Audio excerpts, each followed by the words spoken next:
Alors toujours l'activité 3, on étudie maintenant les relations. Alors dans un premier temps, ce qu'on va faire, donc on a dit que j'avais un point x que j'ai enroulé, j'ai obtenu un point m.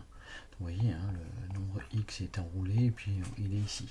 Alors on suppose que mon nombre x il est entre 0 et pi sur 2. Et donc mon point m, si je regarde bien, il est dans ce qu'on appelle le premier cadran. Et quand x varie de 0 à pi sur 2, ben m se balade sur cet arc de cercle. D'accord? Que fait ici l'abscisse de m? Ben, l'abscisse de m, elle diminue pendant que son ordonnée augmente. Donc ici, le cosinus ici est décroissant pendant que le sinus est croissant. Alors ça, on demande de le consigner. Donc c'est la question de A. Et donc on dit, hop, la fonction, donc ici on répond, la fonction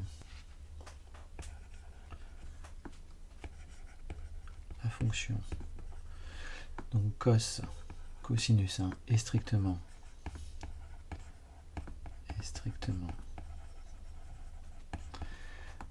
décroissante, on a dit, puisque l'abscisse diminuée, et la fonction sinus et la fonction sinus, elle par contre est strictement croissante.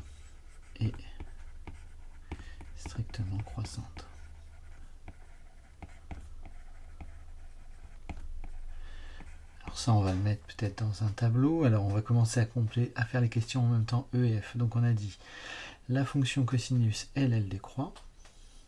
Donc ici, ça décroît. Alors non, on n'est pas ici, on est là, pardon. Hop. Donc ça décroît. Alors le cosinus, si on regarde bien, j'étais ici. Quand le point M est ici, bah, le cosinus, il vaut 1. D'accord? Et le sinus vaut 0. Alors, je vais prendre mes notes en même temps. Alors, mon cosinus, on a dit, il valait 1. Le sinus, il vaut 0. Alors 0, je vais vous montrer pourquoi je le mets plutôt au milieu. Alors on a dit que ça diminuait. Et ça diminue. Alors on va regarder jusqu'à où. Donc, on est comme ça. Et donc on arrive à un cosinus de 0 et à un sinus de 1. D'accord? Donc, on a dit, on arrive ici jusqu'à 0. Et le sinus, lui, par contre, il arrive jusqu'à 1. On est ici, vous voyez, comme ça. Hop. Est-ce que je vais essayer d'attraper mes petites flèches? Voilà.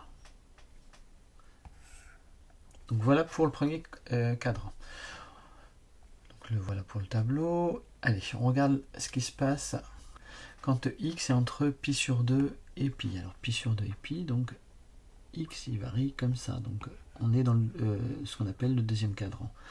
Alors que fait le cosinus? Ben, lui il continue de diminuer, hein, et le sinus aussi. Donc le cosinus lui va passer de 0 jusqu'à moins 1, et le sinus va passer de 1 jusqu'à 0.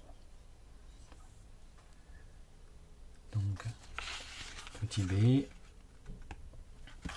alors la variation on a dit, les fonctions cosinus et sinus sont strictement décroissantes. Les fonctions cosinus et sinus sont strictement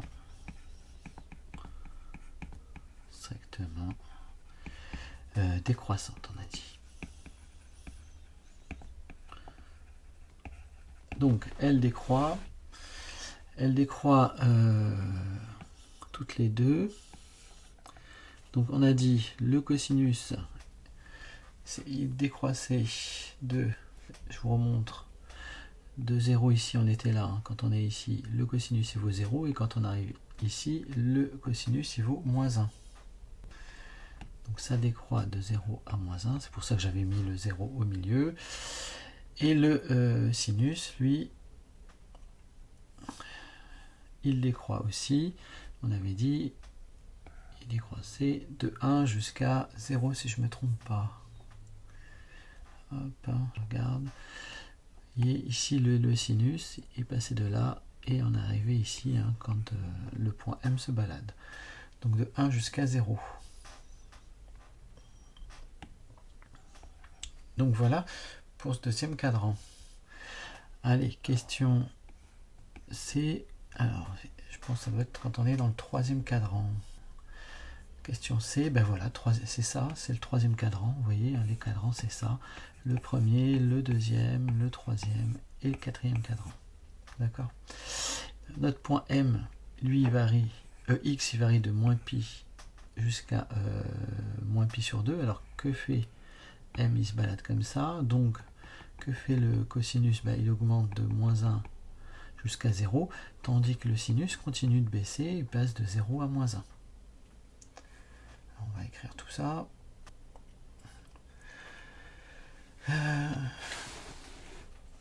Donc on a dit, la fonction cosinus est strictement croissante.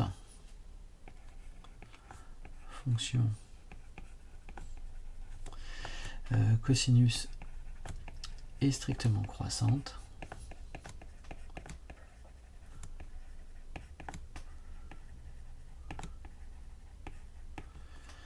Et la fonction sinus et la fonction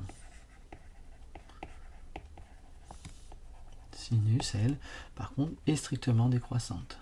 Et strictement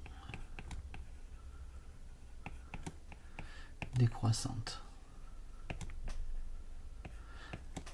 D'accord, alors ça on a dit que c'était entre moins pi et pi sur 2. Donc on a dit qu'on partait pour le cosinus de moins 1.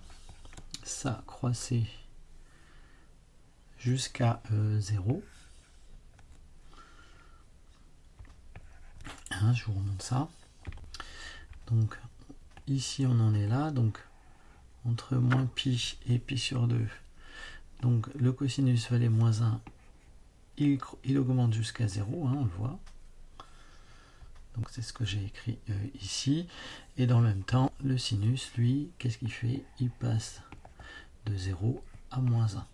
Parce que les sinus, je vous rappelle, on est ici, et les cosinus là. Hop. Et donc le sinus, on a dit, lui, il passe de 0 jusqu'à moins 1. Est-ce que je vais y arriver? Non. Voilà. On arrive enfin dans le dernier quadrant, dans le quatrième quadrant. Donc on est là, donc x, lui, il varie de moins pi sur 2 à 0. Donc, que fait le cosinus? Le cosinus, il passe de 0 à 1. Et le sinus, lui, il passe de moins 1 à 0. Donc, le cosinus, lui, il continue d'augmenter. Et le sinus, aussi, du coup.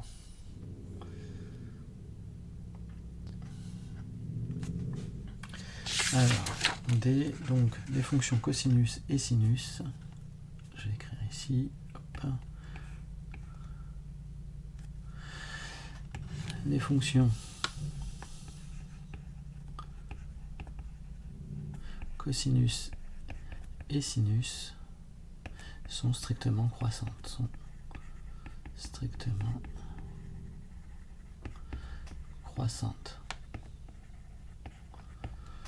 D'accord, donc alors est-ce que je vais réussir à rattraper la flèche? Voilà. Donc ça croît. Et l'autre aussi. Donc voilà les tableaux de variation des fonctions cosinus et sinus entre, vous voyez, entre moins pi et pi. Donc après on peut remonter tout ça. Voilà. Hop, est-ce que je vais y arriver? C'est agaçant. Voilà. Hop. Donc ça, c'est question E et F. Donc voilà pour les variations des fonctions cosinus et sinus. Et on en a fini avec cette question 2 de l'activité